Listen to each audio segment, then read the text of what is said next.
C'est ça. Même devant les cours et tribunaux, on établit des jugements suivant une base raisonnable.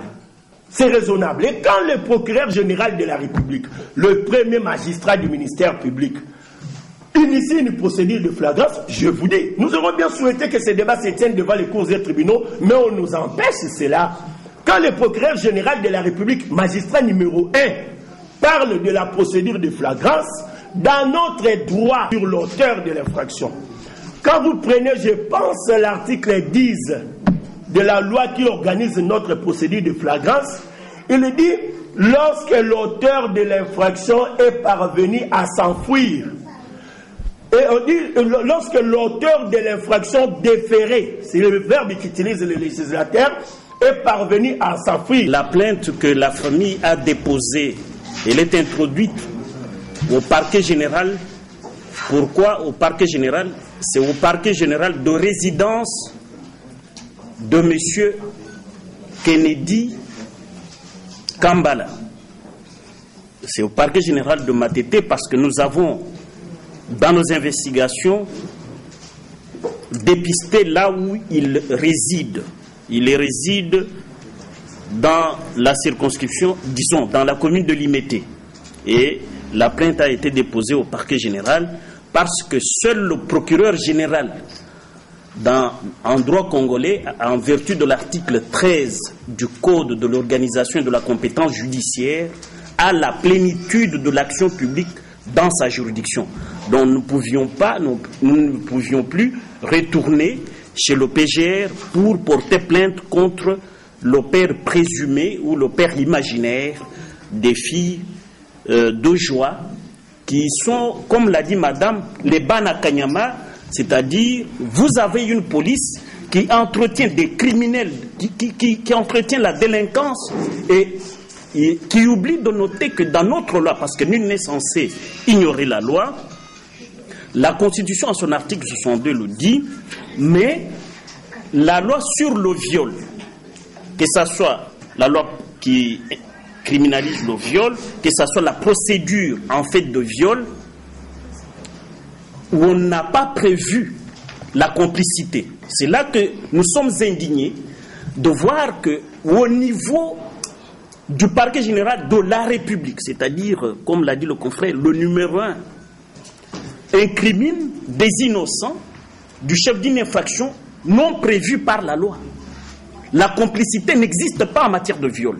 Parce que pour être complice, la loi dit en matière de viol, soit on est proxénète, soit on est souteneur. La loi est précise. Et je me dis, si à ce niveau de la magistrature, ces notions ne sont pas assimilées, que serait-il des policiers genre Kanyama? Que serait-il de ceux qui sont recrutés aujourd'hui comme magistrats de la tolérance zéro? Voilà pourquoi nous sommes indignés et il faut que le pouvoir nous dise, ou le pouvoir public qui tient l'ordre public en main, nous dise où se trouve l'honorable Diomi Ndongala. Plainte contre M. Kennedy Kambala, pourquoi? Parce que j'ai eu vraiment des dizaines et des dizaines de personnes, des signalisations qui m'ont dit ce monsieur est un escroc professionnel, spécialisé dans la fabrication de fausses monnaies. Il travaille en collaboration avec le colonel Kanyama et d'ailleurs il fait partie de ce groupe organisé connu en ville comme Bana Kanyama. De plus, les deux filles qui sont présentées comme les victimes ne sont pas ces filles. Nous avons les noms et les adresses du père, de la mère, de deux. Et on connaît même la composition familiale de ces messieurs. Voilà un élément fondamental qui prouve qu'il y a un complot. On a instrumentalisé un monsieur qui d'ailleurs vient de sortir de prison, ça fait pas longtemps, et qui vit des escroqueries et des montages de ces groupes. C'est vraiment sa vie.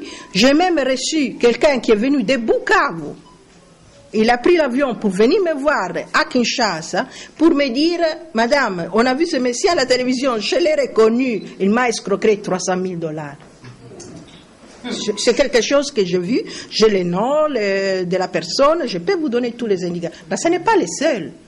Il y a vraiment des dizaines et dizaines de personnes. Ce monsieur est passé à la télévision. Toutes ces victimes l'ont reconnu. Voilà. En plus, je souligne, et je ne vais pas donner les détails à ce stade, mais nous avons les adresses, les noms du père et de la mère des deux dames, qui d'ailleurs ne sont même pas mineures d'ailleurs. Vous me demandez les éléments du complot. Plus que ça, qu'est-ce que je dois vous dire? Pourquoi nous avons attendu vraiment de recueillir tous les cadres de la situation avant de parler avec les gens? Parce qu'on avait besoin vraiment d'étaler la vérité. Pourquoi je dis qu'il faut crever l'abcès? Parce qu'à ce stade, nous sommes vraiment sûrs, 100%, qu'il y a un montage. Et nous avons même les éléments de ce montage. Intervention de pression aux extérieurs, notamment de la MONUSCO et d'autres donations de défendre l'homme, nous sommes à la salle de jour.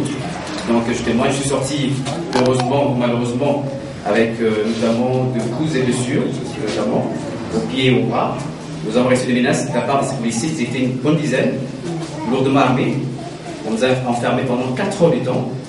Je crois que c'est un témoignage parce que la madame a dit, c'est vraiment ce qui est arrivé à nous, personnellement, comme journaliste. Bon, il faut comprendre que, naturellement, nous tous, nous avons dans l'esprit le fait que mon mari peut être déjà mort au moment où nous parlons. Parce que le temps qui est passé est trop long. C'est vraiment trop long. Je reviens sur le parallélisme avec la disparition de M. Bazana. Je crois que vous tous, vous avez suivi, on parle d'un cimetière dans la ferme personnelle de John Numbi. Je ne vais pas dire que donner des détails à ces propos, mais psychologiquement, moi je ne peux pas réfléchir de cette manière. Parce que sinon, je vais abandonner le combat. Et je ne peux pas abandonner le combat. Parce que c'est un monsieur Jules. Je connais seulement son nom. Parce que c'est quelqu'un auprès duquel mon mari prenait la voiture quand il n'utilisait pas la sienne. Soit il ne voulait pas l'utiliser ou autre chose. Je ne sais pas trouver là où il habite des éléments concrets malheureusement. Parce qu'en plus, moi je ne les connais pas personnellement.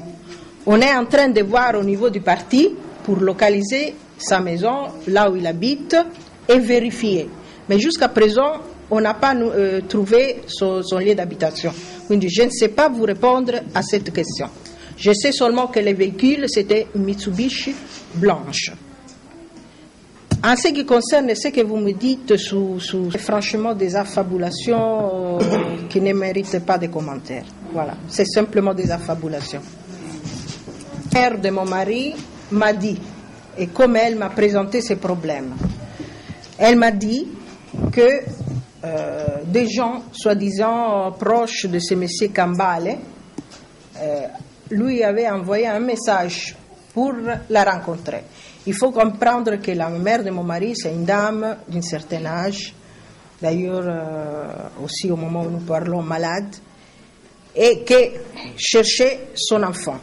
Quindi, plus que faire trouver un accord ou autre chose, elle cherche son enfant. Et il voulait avoir, parce que comme je m'y indiquais même dans la plainte que moi j'ai déposée contre M. Kambale, lui fait partie d'une association de malfaiteurs qui est mêlée à l'enlèvement de mon mari. Et elle voulait avoir des éléments pour retrouver son fils. Elle s'est rendue, je ne sais même pas si s'est rendue personnellement ou elle a envoyé quelqu'un. D'ailleurs, elle ne m'avait même pas informé de cette démarche. Elle l'a fait toute seule. Et s'est retrouvée, au lieu du rendez-vous, en face de M. Francis Kalom. Et selon ce qu'elle m'a dit, c'est devenu un discours de rançon. Quindi, è comme si la personne était kidnappée et M. Kalombo demandait une rançon. J'ajoute, et ça, bon, franchement,